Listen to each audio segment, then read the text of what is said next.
Hello friends, welcome back on my channel. As you can see on the screen, scholarship का हम question paper solve कर रहे हैं। Standard 5th का subject Urdu का पेपर आज हम सॉल्व करेंगे। तो चलिए शुरू करते हैं। तो इस तरह की उसकी स्टार्टिंग होती है। हमने सेट ए लिया है, तो सबसे पहले सेक्शन फर्स्ट यानी पहला सेक्शन हम शुरू करेंगे, जिसमें ज़बान अव्वल या पहली ज़बान पर यानी उर्दू पर क्वेश्चंस पूछे जाते हैं। तो चलिए शुरू करते हैं। सबसे पहले यहाँ पर पैसेज दिया गया है, इस पैसेज पर क्वेश्चंस पूछे जाएंगे। पैसेज पढ़ने के बाद आपको उसका जवाब देना है। तो पैसेज मैं आपको पढ़कर सुना देता हूँ। सवाल इस तरह से है, सवाल नंबर 1 था 3। मंदरजा झैल इक़्तिबास पढ़िए और नीचे दिए हुए सवालों के जवाब मुतबादिल में से मुंतखब कीजिए।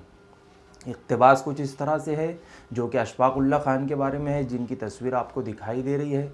अशफाक़ उल्लाह ख़ान हिंदुस्तान की आज़ादी की जंग के एक बहादुर सिपाही थे। वो उत्तर प्रदेश के शहर शाहजहाँपुर में 22 अक्टूबर सन 1900 में पैदा हुए। उनका ताल्लुक़ एक मुअज़्ज़ज़ ख़ानदान से था। उनके वालिद शफ़ीक़ उल्लाह ख़ान का शुमार रईसों में होता था। उनकी वालिदा मज़हरुन्निसा जागीरदार घराने से ताल्लुक़ रखती थीं। अशफाक़ उल्लाह ख़ान के घर का माहौल मजहबी था। अशफाक़ उल्लाह ख़ान को बचपन ही से उनके बुज़ुर्गों ने नेक और हमदर्द इंसान बनने का सबक सिखाया था। वो अपने घर में सबके लाडले थे। सब उन्हें प्यार से अच्छू मियाँ के नाम से पुकारते थे। अशफाक़ उल्लाह नहायत ज़हीन, खुश मिजाज, जोशीले, निडर और बहादुर थे। उनकी वालिदा अक्सर उन्हें सिराजुद्दौला, टीपू सुल्तान, बहादुर शाह ज़फ़र, लक्ष्मीबाई, तात्या टोपे, अज़ीम उल्लाह ख़ान, बेगम ज़ीनत महल वग़ैरह की बहादुरी और वतन परस्ती के क़िस्से सुनाती थीं।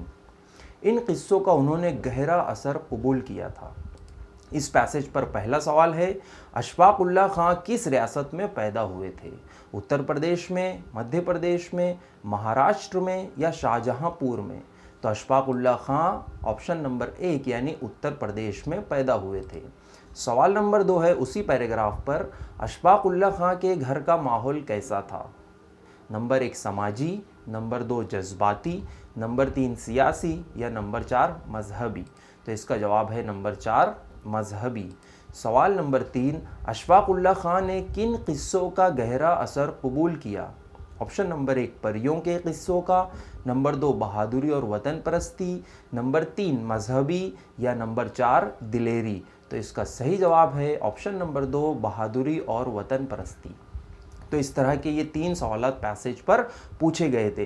पैसेज पर पूछे गए सवालात के जवाब देने के लिए आपको बहुत ध्यान से केयरफुली पैसेज को पढ़ना चाहिए, समझकर पढ़ना चाहिए। आगे बढ़ते हैं। सवाल नंबर 4 से लेकर 6, मंदरजा झैल नज़्म को गौर से पढ़िए और पूछे गए सवालात के जवाबात मुतबादिल में से तलाश कीजिए। तो यहाँ पर एक नज़्म आपके सामने आ गई है, उसे मैं पढ़कर सुनाता हूँ, फिर उस पर कुछ क्वेश्चंस पूछे जाएंगे। तो पसीना बहाकर ज़मीन तोड़ता है, उसे साफ करता डले फोड़ता है। जो सूखा पड़े तो कुआं जोड़ता है, किसी काम से मुंह नहीं मोड़ता है। वो दिन रात है खेत में अपने हाजिर, वो जीता है गोया के खेती की खातिर। मवेशी से है रूह तक शाद उसकी, कि खेती में करते हैं इमदाद उसकी। पली जो है नाजों से औलाद उसकी, ये रखेगी खेती को आबाद उसकी। न होगा वो दुनिया में पर खेत उसका, हज़ारों बरस लहलहाता रहेगा। तो इस नज़्म पर पहला सवाल आपके सामने, खेत की ज़मीन किसान किस तरह तोड़ता है? खून बहाकर, पानी बहाकर या पसीना बहाकर या लहू बहाकर? तो इसका जवाब है खेत की ज़मीन किसान पसीना बहा करके तोड़ता है। अगला सवाल, खेती में किसान की मदद कौन करता है? उसके औलाद या मवेशी या रिश्तेदार या पड़ोसी? तो खेती में उसकी मदद मवेशी यानी कि जानवर करते हैं। अगला सवाल है, किसान की खेती को कौन आबाद रखेगा? बीवी, मौसम, पानी या औलाद? तो किसान की खेती को औलाद आबाद रखेगी। अब देखते हैं अगला सवाल, मंदरजा झैल जुमले में मुताल्लिक फ़ेल तलाश कीजिए। तो मुताल्लिक फ़ेल किसे कहते हैं? ऐसा लफ्ज़ जो हमें फ़ेल के मुताल्लिक मालूमात देता है उसे मुताल्लिक फ़ेल कहते हैं। अंग्रेज़ी में इसे एडवर्ब कहा जाता है, राइट। तो हम जुमला देखते हैं। सबसे पहले, वो दोनों दरख्त के साए में आराम से बैठ गए। तो इसके अंदर मुताल्लिक फ़ेल क्या है? आराम से या बैठ गए या साए में या वो दोनों? तो तो यहाँ पर देखिए बैठ गए, ये फेल है, और फेल किस ढंग से किया गया है, किस तरह किया गया है, तो वो हमें पता चलता है आराम से इस लफ्ज़ से, जो कि ऑप्शन नंबर 1 है। यानी वो कैसे बैठे, आराम से बैठे, तो यही है मुताल्लिक फेल। अगला सवाल देखते हैं, मंदरजा झैल जुमले में कौन से अलामात औकाफ का इस्तेमाल होगा। तो अलामात औकाफ जिन्हें हम अंग्रेज़ी में पंक्चुएशन मार्क्स कहते हैं। तो यहाँ पर जुमला है, अच्छा भैया मेरा खेत जोत दो। तो यहाँ पर जो अलामात औकाफ का इस्तेमाल होगा उसे आप यहाँ नीचे देख सकते हो। अच्छा भैया, उसके बाद में सकता आएगा, और मेरा खेत जोत दो वहाँ पर ख़त्मा आएगा। तो ऑप्शन नंबर 3 है सकता और ख़त्मा। इसके बारे में थोड़ा सा और डिटेल देख लेते हैं। ख़त्मा जुमले के इख्तिताम पर लगाया जाता है। सादा जुमला जब ख़त्म होता है तो हम वहाँ ख़त्मे का इस्तेमाल करते हैं। सकता जब हम थोड़ी देर के लिए रुकते हैं तो वहाँ पर सकते का इस्तेमाल होता है। दो लफ्ज़ों के दरमियान में भी सकते का इस्तेमाल किया जा सकता है। सवाल जब हम पूछते हैं तो उसके आखिर में सवालिया निशान लगाते हैं, और जब हम जज्बात का इजहार करते हैं तो वहाँ पर आखिर में फ़िजाइया निशान का इस्तेमाल किया जा सकता है। तो आप चारों अलामतों को यहाँ पर देख सकते हो। अगला सवाल है यहाँ पर, हुक्काम इस लफ्ज़ का वाहिद लफ्ज़ मुतबादिल में से तलाश कीजिए। हुक्काम इस लफ्ज़ का जो वाहिद है तो वह है हाकिम। हाकिम यानी हुकूमत करने वाला, तो इसकी जमा हो जाता है हुक्काम। तो प्यारे बच्चों, इस तरह के सवालात सॉल्व करने के लिए आपको वाहिद जमा पता होना चाहिए। सवाल नंबर 10 है, परिंदों की तादाद घटती जा रही है, इस जुमले में ज़माने की किस्म पहचानिए। तो देखिए 3 तरह के ज़माने होते हैं। ज़माना माजी यानी कि जो ज़माना गुज़र चुका है, ज़माना हाल यानी जो अभी शुरू है, और ज़माना मुस्तक़बिल यानी जो ज़माना आने वाला है। Past tense, present tense and future tense. तो यहाँ पर जो जुमला लिखा है परिंदों की तादाद घटती जा रही है, इसमें अभी हाल की बात हो रही है, तो इसलिए ये है ज़माने हाल, राइट। देखते हैं सवाल नंबर 11, दर्ज झैल मुतबादिल में से मुज़क्कर मुअन्नस की गलत जोड़ी जानिए। तो मुज़क्कर मुअन्नस किसे कहते हैं हम, जैसे लड़का और लड़की। तो लड़का ये मुज़क्कर है, मुअन्नस ये लड़की है, राइट। तो यहाँ पर हमें गलत जोड़ी पहचानना है, यानी कि 3 ऑप्शंस में मुज़क्कर मुअन्नस की सही जोड़ी लिखी हुई है, और बाकी का एक ऑप्शन ऐसा है जिसमें मुज़क्कर मुअन्नस की गलत जोड़ी है, तो हमें उसे पहचानना है। देखते हैं, ऑप्शन नंबर 1 है दर्जी, दर्जन। ऑप्शन नंबर 2 है खादिम, खादमा। ऑप्शन नंबर 3 जादूगर, जादूगरनी। और ऑप्शन नंबर 4 है तालिब और तलबा। तो यहाँ पर जो गलत जोड़ी है मुज़क्कर मुअन्नस की वो है ऑप्शन नंबर 4 तालिब और तलबा। सवाल नंबर 12, दर्ज झैल मुहावरे का मतलब मुतबादिल में से तलाश कीजिए। चैन की बंसी बजाना। तो चैन की बंसी बजाना इस मुहावरे का मतलब क्या है, चैन से सोना, ऐश करना, खुश होना, या चीनी बांसुरी बजाना। तो इसका सही जवाब है ऐश करना, यानी चैन की बंसी बजाना। सवाल नंबर 13 है, कैलकुलेटर इस लफ्ज़ का उर्दू तर्जुमा मुतबादिल में से तलाश कीजिए। देखिए आजकल अंग्रेज़ी का इस्तेमाल बढ़ता जा रहा है। ऐसे वक्त में क्या हुआ है कि कुछ अल्फाज ऐसे राइज हो गए हैं जिन्हें हम आम तौर पर अंग्रेज़ी में ही बोलते हैं। उन्हें हम उर्दू, हिंदी या मराठी या जो भी हमारी मादरी ज़बान है तो उसमें हम उन्हें इस्तेमाल नहीं करते। तो वैसा ही एक लफ्ज़ है कैलकुलेटर। तो कैलकुलेटर को हम उर्दू में क्या कहेंगे, हिसाबकार, तहसीलकार, तहसीबकार या तसहीलकार। तो कैलकुलेटर को हम उर्दू में तहसीबकार कहते हैं। इस तरह के मज़ीद कुछ अल्फाज जो है यहाँ पर दिए हुए हैं जिन्हें हम आम तौर पर अंग्रेज़ी में इस्तेमाल करते हैं, जैसे बस, doctor, fridge, pressure cooker, ice cream वगैरह। तो आपको चाहिए कि इन अल्फाजों को या इन लफ्ज़ों को उर्दू में क्या कहते हैं तो अपने उस्ताद से या अपने घर के बड़ों से आपको ये पूछना चाहिए। अगला सवाल देखते हैं, सवाल नंबर 14, दर्ज झैल कहावत का मतलब मुतबादिल में से तलाश कीजिए। ना 9 मन तेल होगा ना राधा नाचेगी। तो इसका क्या मतलब है, वक्त पड़ने पर चीज़ का मुहैया ना होना, या वक्त पड़ने पर चीज़ मुहैया हो जाना, या तीसरा ऑप्शन है वक्त पर काम मुकम्मल करना, या चौथा ऑप्शन है काम मुकम्मल होने पर नाचना। तो इसका सही जवाब है ऑप्शन नंबर 1, वक्त पड़ने पर चीज़ का मुहैया ना होना। तो उसे हम कहते हैं ना 9 मन तेल होगा ना राधा नाचेगी। सवाल नंबर 15 है, सवाल नंबर 15 से लेकर 17 तक जो सवालात है तो वो दर्ज झैल मरबूत पैराग्राफ पर मबनी जुमले मुकम्मल कीजिए। तो यहाँ पर क्या है, कि आपको 3 जुमले दिए जाएंगे, तो वो एक दूसरे से मरबूत है, एक दूसरे से जुड़े हुए हैं और वो तीनों मिलकर के एक छोटा पैराग्राफ बनाते हैं, राइट। तो उसमें से पहला जुमला सवाल नंबर 15 में लिखा है, भारत रत्न हिंदुस्तान का सबसे बड़ा कौमी खाली जगह है। तो भारत रत्न हिंदुस्तान का सबसे बड़ा क्या है? नंबर 1 एजाज़, नंबर 2 इनाम, नंबर 3 त्यौहार या नंबर 4 विरसा। तो इसका सही जवाब है ऑप्शन नंबर 1 एजाज़। अगला सवाल है, ये एजाज़ यानी कि भारत रत्न, तो ये एजाज़ कौमी खाली जगह के लिए दिया जाता है, कौमी काम के लिए, खिदमात के लिए, जज्बात के लिए या जज्बे के लिए या शान के लिए। तो ये एजाज़ कौमी खिदमात के लिए दिया जा सकता है। उसकी तस्वीर भी आप यहाँ पर देख सकते हो। उसके बाद 17वां सवाल है, इन खाली जगह खिदमात में फ़न, अदब, साइंस, समाजी खिदमात, खेल वगैरह शामिल है। तो क्या है ये? नंबर 1 शहरी या नंबर 2 इलाकाई, नंबर 3 रियासती या कौमी। तो ये जो खिदमात होती है तो वो कैसी है? शहरी खिदमात है, इलाकाई खिदमात है, रियासती है या कौमी खिदमात है? तो इसका जवाब है कौमी खिदमात, यानी पूरी भारत की सतह पर, कौमी सतह पर जो खिदमात अंजाम दी जाती है।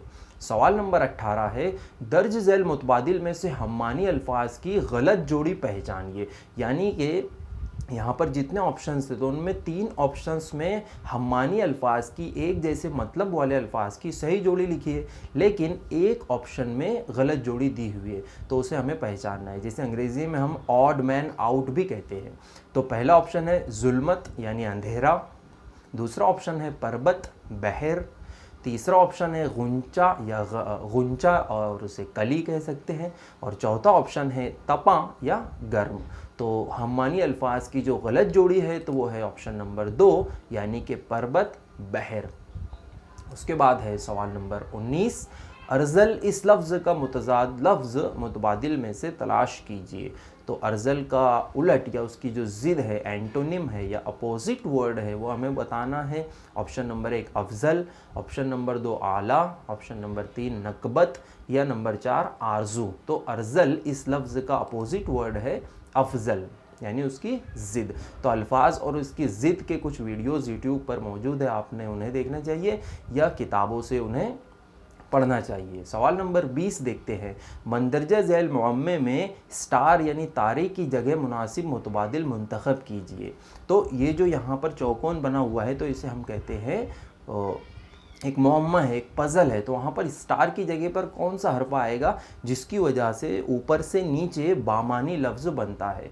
तो अगर आप देखो गौर से तो ऑप्शन नंबर 3 यानी कि श, ह और र अगर हम लगा दें तो पहला लफ्ज़ ऊपर से नीचे बनता है शहद, दूसरा लफ्ज़ बनता है हुनर और तीसरा लफ्ज़ बन जाता है रहम। तो इस तरह से ऑप्शन नंबर 3 सही हो जाता है। बच्चों की दुनिया, तालीमी इनकलाब या दीगर जो भी मैगज़ीन्स होते हैं तो उसमें इस तरह के मुअम्मे दिए जाते हैं, उसे आपने हासिल करके हल करना चाहिए।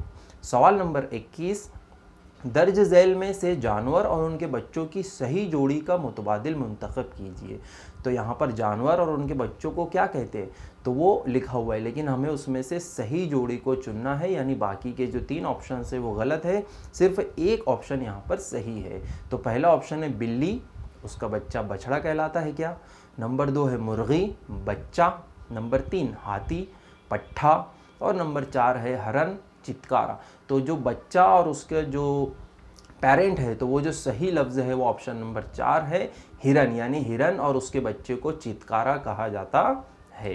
सवाल नंबर 22, मंदरजा झैल हुरूफ जोड़कर बामानी लफ्ज़ बनाइए और बताइए कि चौथे नंबर पर कौन सा हुरूफ होगा। तो यहाँ पर मीम, अलीफ, रे, सीन और फे ये हुरूफ यहाँ पर जो है लिखे हैं, तो उन्हें हमको मिलाना है और मिला करके बामानी लफ्ज़ बनाना है, और बामानी लफ्ज़ बनने के बाद में उस लफ्ज़ में दूसरा हर्फ कौन सा है वो हमें पहचानना है। तो ये बामानी लफ्ज़ बनता है इन्हें जोड़ करके मुसाफिर। अब मुसाफिर लफ्ज़ों को अगर हम तोड़ें तो वो अलग अलग अगर हम करते हैं तो इस तरह से वो हो जाता है। अब यहाँ पर दूसरा जो चौथे नंबर पर जो हर्फ है अगर हम वो देखें तो चौथे नंबर वाला हर्फ है फे, सॉरी मैंने यहाँ पे दूसरा बोल दिया था, तो वो चौथे नंबर वाला हर्फ है। तो मीम पहले नंबर पर है, सीन दूसरे नंबर पर है, अलिफ तीसरे नंबर पर है और फे चौथे नंबर पर है। तो इसका जवाब हो जाता है ऑप्शन नंबर 2 फे। सवाल नंबर 22 के बाद 23 देखते हैं, पीवी सिंधु किस खेल से ताल्लुक़ रखती है? तो उनकी तस्वीर भी यहाँ पर दिखाई दे रही है। पीवी सिंधु जो है टेनिस से, बैडमिंटन से, या कुश्ती से, या शूटिंग से। तो इसका जवाब है ऑप्शन नंबर 2 बैडमिंटन से। तो जो पीवी सिंधु है, ये जो खिलाड़ी है, तो ये बैडमिंटन से ताल्लुक़ रखती है। सवाल नंबर 24, दर्ज झैल मुरक्कब अल्फाज में से ग्रोह से ताल्लुक़ ना रखने वाला लफ्ज़ मुतबादिल में से पहचानिए। यानी ऑड मैन आउट हमको पहचानना है, जो कि ग्रुप से मुख्तलिफ है। तो पहला ऑप्शन है खिदमतगार, दूसरा है जुज़दान, तीसरा है अनपढ़, और चौथा है अक्लमंद। तो इसका जवाब हो जाता है अनपढ़। अब बाकी के 3 ऑप्शंस कैसे मुख्तलिफ हो गए? तो उनमें लाहकों का इस्तेमाल किया गया है, यानी जो लफ्ज़ के बाद में आते हैं, जैसे गार लगाकर खिदमत के बाद में गार लगाया गया है, और दान जो है जुज़ के बाद दान लगाकर जुज़दान ये लफ्ज़ बना है, और मंद अक्ल के बाद मंद लगाकर अक्लमंद बनाया गया है। तो ऑप्शन नंबर 1, 2 और 4 को अगर आप गौर से देखो तो उनके बाद में लफ्ज़ जोड़ा गया है, लेकिन ऑप्शन नंबर 3 में साबिक़े का इस्तेमाल हुआ है, यानी पढ़ के पहले अन लगाया गया है, तो वो अनपढ़ बन गया है। तो इस तरह से ऑप्शन नंबर 3 बाकी के तीनों ऑप्शन से मुख्तलिफ है। आज के पेपर का आखिरी सवाल देखते हैं। फ़कीर का इम्कानी लफ्ज़ मुतबादिल में से तलाश कीजिए। तो ये सवाल जो है सन 2020 के स्कॉलरशिप के पेपर में भी पूछा गया था। उसमें सवाल इस तरह से था कि फ़कीर के रहने की जगह को हम क्या कहते हैं। तो वही सवाल यहाँ पर थोड़ा सा रद्दोबदल करके पूछा गया है। फ़कीर का इम्कानी लफ्ज़ जो है तो वह है ऑप्शन नंबर 3 तकिया, यानी फ़कीर के रहने की जगह को हम तकिया कहते हैं। तो इस तरह से हमने आज स्कॉलरशिप के कुल 25 सवालात को हल किया है। आई होप कि आपको इससे आइडिया आया होगा कि स्कॉलरशिप में किस तरह के सवालात पूछे जाते हैं और हमने इसकी किस तरह से तैयारी करना चाहिए। Thank you for watching this video. Have a nice day.